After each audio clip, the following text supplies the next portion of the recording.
Kali ini saya membawakan cerita dengan judul Pak Saloy yang bimbang. Pengen nak saya bawa. Hari itu Pak Saloy baru saja bangun dari tidurnya. Sekali lihat keluar, rupanya hari sudah dingin. Panas terik terasa menyengat. Perut Pak Saloy pun mulai bergejolak karena kelaparan. Memang dari pagi belum ada apapun yang masuk ke perutnya. Barang untuk dimasak pun tak ada. Pak Saloy mengeluh sambil mengelus perutnya. Aduh, aduh, aduh, aduh. Pedihnya ke perut aku Saya tidak.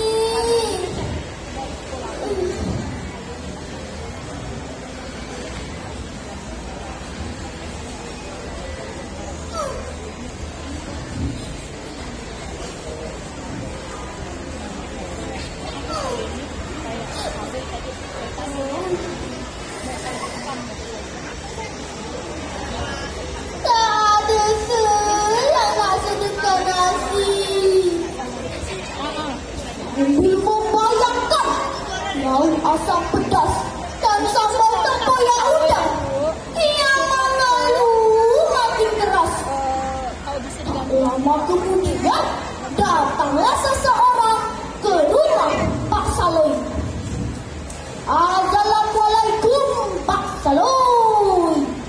Pak Saloy menjawab dan menoleh. Waalaikumsalam. Apa hal ni Pak Majid datang ke rumah saya? Penting nampaknya.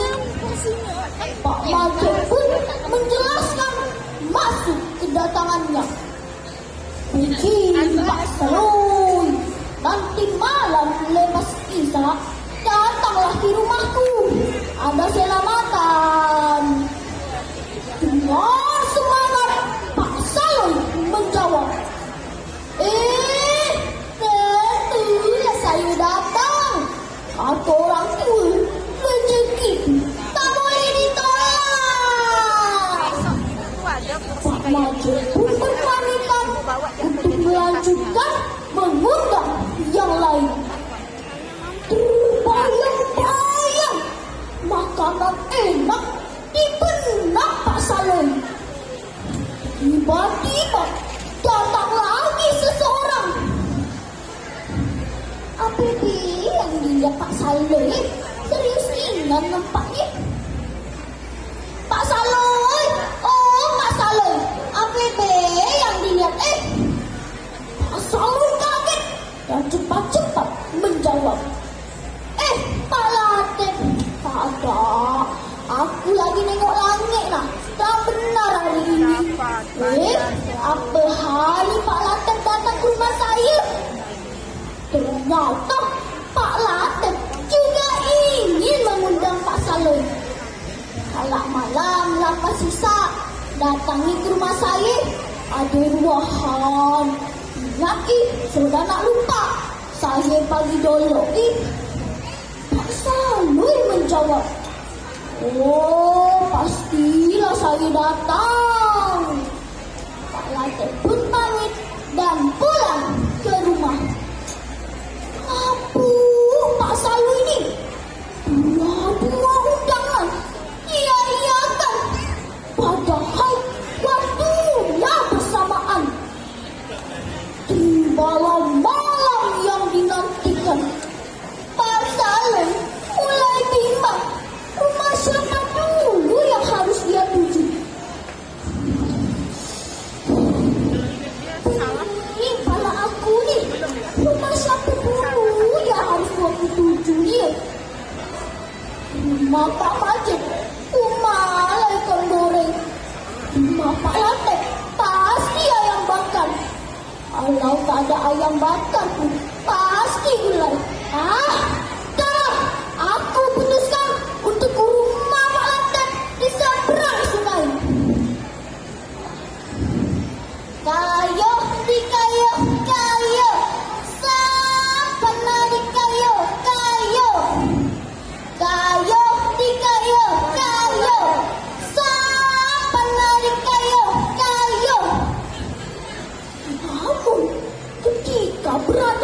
di tengah sungai.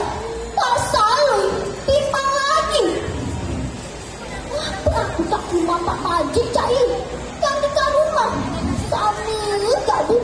Dapat nasi, dapat gak lauk? Akhirnya ia pun balik arah. Kayo, di kayo, kayo. Sampai nari kayo, kayo. Kayo, di kayo, kayo. Sampai nari kayo, kayo. Tapi ketika sudah dekat ke rumah Pak Majid, ia bimbang lagi. Pasti di seberang lauk lili mantap. Begitu terus bolak-balik, bolak-balik. Sampai akhirnya tidak terasa waktu sudah menunjukkan lewat tengah malam. Begitu sampai di rumah Pak Majid, gelap. Lampu sudah mati. Alamak, tak selesai pula acara ini. Ini belum dapat apa-apa lagi. Kalau aku boleh nyebrang ke rumah Pak Latif, Cak. Tapi sama juga sudah sepi. Pak Latif. Oh, Pak Latif. Dah tidur dah, Pak Latif. Akhirnya ruang-ruangan pun tak sempat. Tak dapat nasi berkat, tak dapat lauk. Makin laparlah Pak Saloy. Asra. Pak Saloy berkayuh ke sana kemari. Dapat 2 undangan, mungkinnya berseri. Tapi naas Pak Saloy kehilangan rezeki. Karena suka bimbang jadi rugi sendiri. Ia duduk termenung di depan rumah sambil meminum air putih setimba.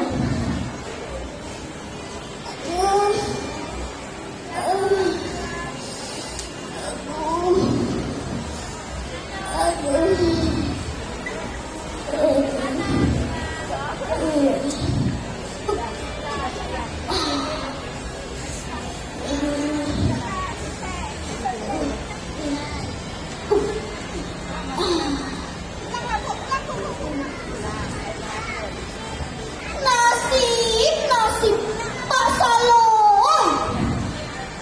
Nah, teman-teman, demikianlah cerita Pak Saloy yang bimbang.